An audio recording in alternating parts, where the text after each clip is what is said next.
partway through the 3 p.m. turn here at Albuera in Spanish Eagles, part of the Eagles of the Empire series by Compass Games. I've just been making a French attack into this area where Verla has pushed up onto these hills, forced the divisional lights under Stuart and some of his artillery and cavalry back off this hilltop, taken some casualties himself. I think he took a point on his artillery and a point on his infantry. Bron attacked into Loy over here as well, made an assault off this hilltop but had to fall back, couldn't make the morale check and fell back, although he also caused Loy casualties while not taking any. So the French are trying to make inroads here. You can see lots of activateds on their leaders over this side. Godinot pushed his infantry division forward here with Broche's cavalry in there as well. The French are trying to make inroads here. Now, I have to have something of a grumble about the rules at this point, because I was saying before that there are some differences, some substantial differences between this version 3.0 and this version 3.1. And one of those differences is combined arms, and it's massive. It really is massive.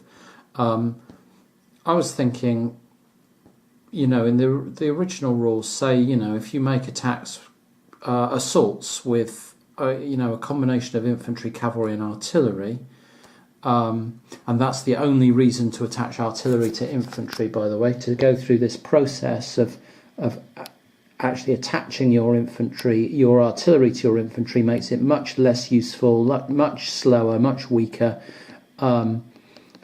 So there's really no point in doing this unless you're, trying to make assaults with infantry, and, then you throw some cavalry and get combined arms bonus. Great.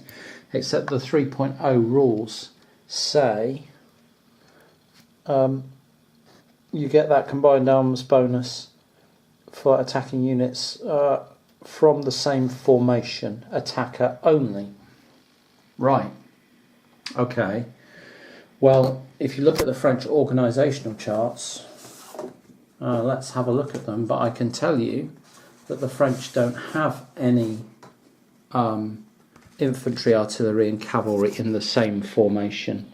Their formations are infantry and artillery, 1st Division artillery, 2nd Division and artillery, 4th, 7th Brigade and artillery, 6th Brigade and artillery, and then 4 formations of cavalry. So they can never have a combined arms bonus because the scenario has decided that they can't have it because their army isn't organised that way.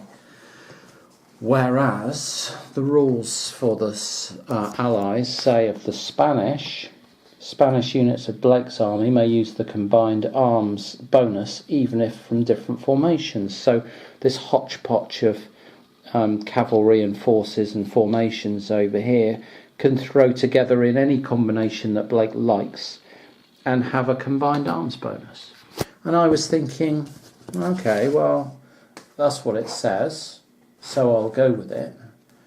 But that seems a bit odd, because you'd think that it would be the French and British that would be sufficiently well organised to be getting combined arms bonuses, and possibly, later war Austrians and Prussians, maybe, but certainly if you were going to pick out of the British, the French and the Spanish, the least likely to be getting the combined arms bonus, you'd probably say it was the Spaniards in this era. Anyway, you then go and look at 3.1 of the rules, and it starts saying, well, whether you get the combined arms bonus is based on your command structure. So if it's flexible or semi-flexible, or that's what determines your combined arms ability. And it turns out that with the special rules, the Spaniards would have it because they get it by special rule, but the British would have it for their semi-rigid formation, because they're all formations under Beresford, and you can combine units from different formations under the same leader. And the flexible command of the French would allow any combinations of their units, any at all, if they combined infantry, artillery and cavalry into an assault, they could have a combined arms bonus for that. Now that's massive for the French, because they're the ones with the leader, his 5 initiative, which allows them to activate multiple units at a time regularly. He just rolled a 1 and got to activate 4 units, which then means he can activate the different components, the different formations that are going to make up the combined arms attack, and make it happen. Whereas Beresford, who's a 3, has a far harder time in actually activating the formations. Only if he rolls a 1 can he activate 2 formations, and that's the only way he can get infantry, artillery and cavalry to combine. So it makes the French far more likely to get that combined arms going than the British under Beresford. I mean, under Wellington or whatever, it would be a different matter, but under Beresford, who, didn't cover himself in any great, glory here, historically. So that would make sense. He's being out fought and outthought by Soult here. Great. But the way this works, it's the Spaniards who have the combined arms bonus, and the French are slogging their way through without it, which seems really, really strange.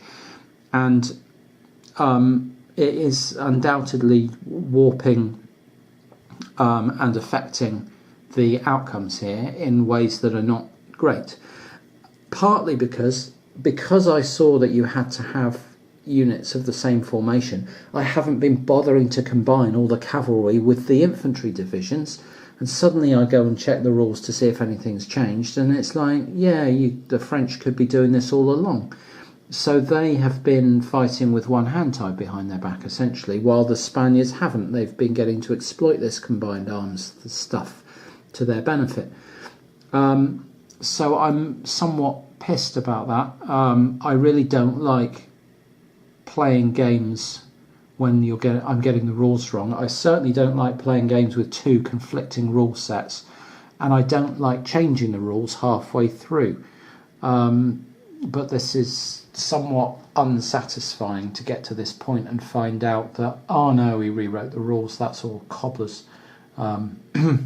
So God knows what versions, what earlier rules from Friedland and Borodino are like, because these 2 versions, then, like I say, if it were clarifications, that would be one thing, but these aren't clarifications, these are complete wholesale changes to how things work.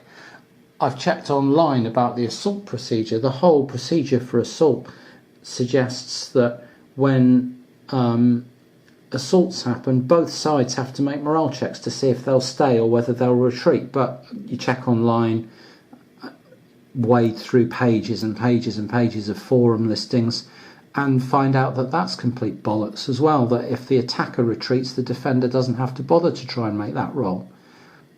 Well, again, how is this rule set so wrong? How is it so wrong? In key parts of the game, assaults, combined arms attacks, is completely wrong. So this is This is now a learning exercise, but it's no longer a sort of serious attempt to see what happens in this scenario. It's just a kind of, because I haven't got a fixed set of rules in my head now that I'm using for it. Well, we're at Albuera in Eagles of the Empire, Spanish Eagles. And we've just ticked into the 4 p.m. turn. 3 p.m. turn was very short. Again, the French got a lot of their activations done. The Allies failed a couple of rolls in a row, and that was it. We rolled into 4 p.m. turn, and at 4 p.m. the French start rolling to see if the rain starts. And we've not had many of these squalls. In fact, only one, just one down in this area early on. But they rolled a 1 and the rain started. So it is now raining steadily for the rest of the game. I started to look at what that meant. It's down here on the weather chart and it says steady rain. And essentially it says that line of sight for artillery is blocked at a range of 2 areas. So artillery can only fire at range 1. All artillery fire has a -1 to the die roll from wet powder. And given that you need 6s to hit, that means you can't hit with artillery unless you've got a way to get a +1, which is essentially firing at enemies in square, enemy infantry in square, or if you've got an artillery leader. And then it says all movement incurs a +1 movement point penalty, which cannot reduce movement to 0. And I started to try and work out what that meant, and I went back to the rules. And it means that every unit has 1 less movement point. So infantry, for example, and artillery now only have 1 movement point. And I checked and double checked, and it's very, very specific in the 3.1 rules, which I'm going to show here. It goes so far as to say, and I'll show you this here. Note: in Eagles of the Empire, a unit must be able to pay the full movement cost of entry into an area. There is no automatic movement of one area. In other words, this game has no minimum move. You must be able to pay the cost of entering an area. And what does that mean for the game that we've got now? Well, it means that it is no longer possible for any of this to get across the river, because the ford is now flooded because of the rain. The only way across this river, and the rivers are only crossable at bridges when it's raining.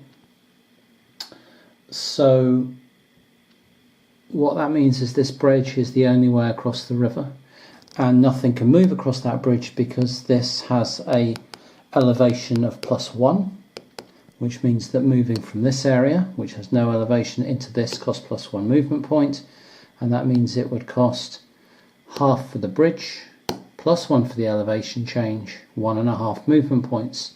Nothing has 1.5 movement points apart from this cavalry. So cavalry can get across, but nothing else can get across that bridge. So all this infantry and artillery is now out of the battle. Can't do anything. Over here, if you start looking, infantry in here can't get up this hill. +1 elevation, it's at 0. 2 movement points to get into here, only has 1. 2 movement points to get into here, doesn't have 2 movement points, only has 1, can't get in there. So, you know, the French pretty much can't go anywhere, because once you get here, you can't get into here. I mean, you can only stay on the flat, in other words, but the French can't actually get into here, and they can't get any of their forces involved. That's really strange. I mean, I don't know whether there's now a case for the British and Spanish just withdrawing because the French won't be able to get to them. For example, you know, you can sit up here with your artillery and all this area is just blocked off. There's no way to get to it. If these gullies can't be crossed because they're +1 movement point, these gullies can't be crossed. I suppose so the only things that have a hope of fighting on the French side now are cavalry and these 2 infantry divisions up here, which are actually on high ground, but they're separated by you know, gullies here, so they couldn't move across here. They could assault, they could fight, but then they couldn't advance after combat, because you're not allowed to advance after combat on a move that would be prohibited in the movement phase. So they could fight across here, but then they couldn't actually move. which again is quite strange. So this is actually going to peter out into nothingness in this version of the battle. If you fight up in these hills the moment the rain starts, you pretty much can't get anything done. And these units now are sort of kind of hopelessly, stuck. They're better off withdrawing. I wonder if you can withdraw out of combat in a move that would be prohibited in a movement phase, because there could be some really nasty traps here where you could suck people into fighting with hills behind them that they couldn't retreat back up and kill them that way. If the French withdrew off these hills and then tried to follow an attack. Yeah. Anyway, so we've reached a kind of position here where the fact that the French have got two infantry brigades stuck on, I suppose they've got Godno over here. He's pushed forward over here, but amusingly now can't actually move anywhere because the hills prevent him from moving. So he's stuck. Those guys are stuck. And these guys up here can carry on fighting, but, are kind of outnumbered and really need to withdraw. Yeah. It's all very odd. But I'm... Do they keep going? I mean, the thing is, they're probably... Well... They outclass what's in front of them here. But the trouble is, if Girard attacks into here, he can't go down there because he'd never make it back up that slope again. So, he can attack. But once D'Espagne withdraws, although D'Espagne can't withdraw because this stream is no longer crossable, so D'Espagne would have to withdraw kind of this way. Wow, this is going to get really ugly. Yeah, but for both sides, I think this is going to peter out because it no longer makes sense to try and pursue fighting in this terrain, in this weather. We'll see. So out here in Albuera, in the 4 p.m. turn, I think this is coming to a close because, the position has become kind of clearer. This guy, Girard, would have liked to pull back, but is out of command range and didn't make his initiative roll, and so his unit is out of command. But Werle pulled back into this area, and Bron joined him with some cavalry, and they attacked into Loy here, did some casualties, but couldn't make the morale roll to stand or to stick around, and so had to withdraw. So didn't take any losses, inflicted some losses, but then had to pull back, which is an interesting facet of this game, that you can be the attacker, you can inflict casualties on the defender, sometimes quite significant casualties, but still not have enough impetus to stick around and take the area from the defender, and have to not just have to stay where you launched your attack from, but actually to withdraw. I'm not sure if I'm doing even that part quite right, but I think I am from everything I can see. So a lot of the time, attackers seem to be launching attacks, inflicting casualties, but having to withdraw afterwards, because this group had a morale of 3, they rolled a 4, bang, they're done, they've got to leave. Attacking seems quite dangerous and difficult. Anyway, if you now look at the position, if we Blake moved out over here, he was down here, he's just trying to keep everything in command, but he's got problems because Castaños is on the wrong side of a stream which can no longer be crossed even by cavalry. These arroyos, rivers, can now only be crossed at bridges, and Castaños' only bridge is over here, and that would put him out of command. So he's got a tough job with his 2 movement points, and he can't move into hexes with British areas with British or Portuguese troops. So he's got to try and get from there round here, across this bridge and back down round here. Yeah, it's not happening, is it? He's just cut off from the battle on the wrong side of a stream that he can no longer get across. Well done, you. But over here, if you look at the rest of these forces and where the Allied troops can actually go in terms of movement, if we just move this back for a second, infantry and artillery can't get here. That's 2 movement points, can't make it, can't get here, can't get into here, can't get into here, can't get into here. All of these cost at least 2 movement points because of the +1s for the elevation changes, and or the gullies, and they can't do any fighting up here because there's a river in the way. So there's just this great long line all the way down the battlefield, down here, all the way to here, which the Allies physically cannot cross. They can't get into any of those zones, apart from these up here, and they're just pointless. You just got a river in front of you and some artillery on the other side. So, as far as I can tell, the battle has petered out due to bad weather, and yeah. And while I'm slightly nonplussed by that, something about that is giving me great delight as well. Far too many games,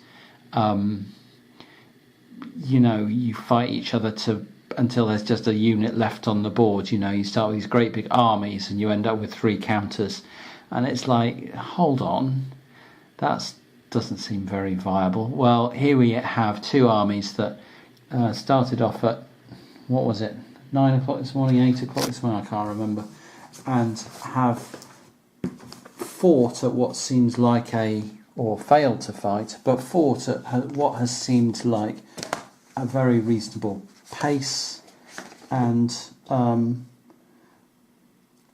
8 a.m. we started, and have reached this point here with not that many casualties, and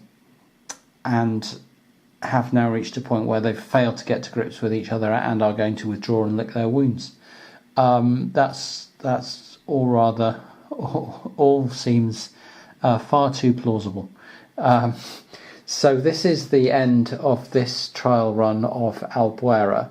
I think I'm going to come back, knowing that this can happen. I'm going to come back with a slightly different plan for both sides, and which may involve being a lot more aggressive and trying to fight much more over in this area and away from the hills. But whether that even looks possible, I don't know. Anyway, that's what we've got, and I'm calling it a day.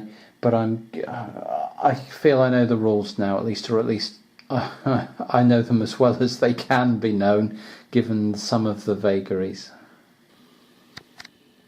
And just to wrap up here at Albuera, I thought I'd just take a quick look at what the casualties actually were, how pretty light. So these were Allied forces removed as casualties. We got some artillery, 3 cavalry units here, some Spaniards, some dragoons, they think those are British, and some Portuguese. We've got Alton, who was killed, and a small brigade, Carlos de España's infantry brigade. And then in terms of, they were all fully removed from the board, and in terms of step losses, Alton's King's German Legion, his brigade, were reduced from that, and this is what ended up on the board. So he'd been reduced a couple of times down to this, and Balastros's infantry had taken a hit as well and was now flipped. And on the French side, nothing removed from the board.